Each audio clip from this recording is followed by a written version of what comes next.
Hello viewers, this is Tamanna from Choice Legacy. আশা করি সবাই ভালো আছেন। আমরা অনেক সময় কালারফুল আই মেকআপ ক্রিয়েট করতে গিয়ে দেখি আমাদের কালারগুলো খুব ভালোভাবে পপ করছে না অথবা দেখা যাচ্ছে না, অথবা আমাদের আই শ্যাডো প্যালেটগুলো খুব পিগমেন্টেড হওয়ার সত্ত্বেও আমাদের চোখে কালারগুলো খুব ভালোভাবে ফুটে উঠছে না। এক্ষেত্রে আমরা যে কমন মিস্টেকটা করে থাকি সেটা হচ্ছে আমাদের রেগুলার কনসিলার আমাদের আই শ্যাডো বেস হিসেবে আমরা ইউজ করি।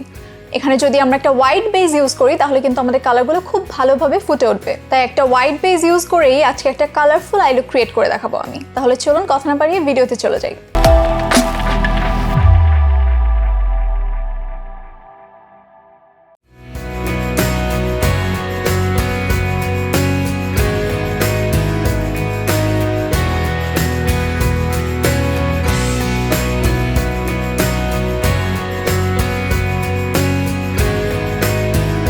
ফার্স্ট ট্রানজিশন শেড হিসাবে আমি একটা পার্পল কালার ইউজ করব।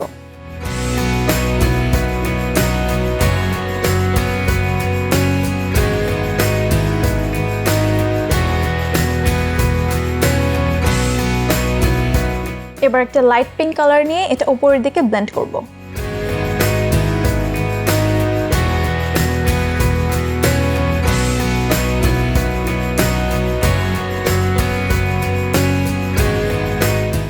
এবার কাট ক্রিজ করার জন্য আমি সেম হোয়াইট বেস দিয়ে আমার ক্রিজ থেকে একটু উপর থেকে ক্লিন করা স্টার্ট করব।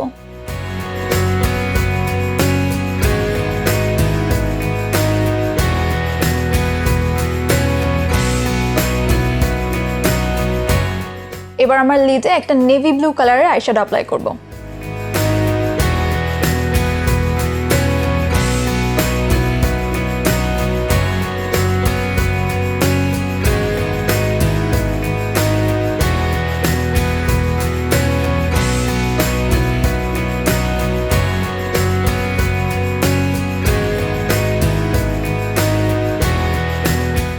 আমার চোখের নিচে একটা ব্লু কালারের শিমারি শেড অ্যাপ্লাই করব। আমার চোখের আউটার ভিতে একটা পার্পল কালারের শিমারি শেড অ্যাপ্লাই করব।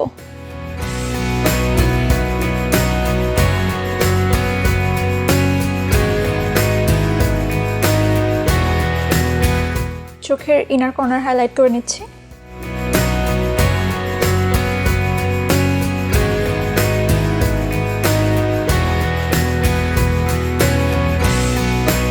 এবার আইলাইনার এবং মাস্কারা দিয়ে নিচ্ছি।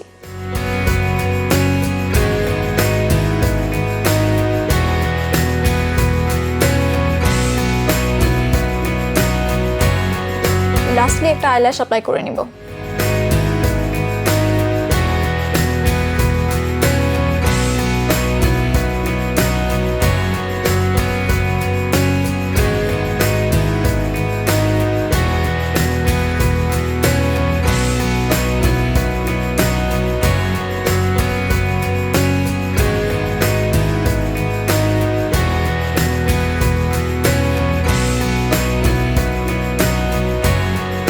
So viewers, this is my final look. I hope আমার ভিডিও দেখে আপনারা বুঝতে পারছেন একটা হোয়াইট বেস ব্যবহার করলে কালারটা কতটা ভালো পপ করে। আশা করি পরবর্তীতে কালারফুল আই লুক ক্রিয়েট করার ক্ষেত্রে এই টিপসটি আপনাদের অনেক কাজে দিবে। দেখা হবে পরবর্তী কোনো ভিডিওতে। Till then take care and bye by.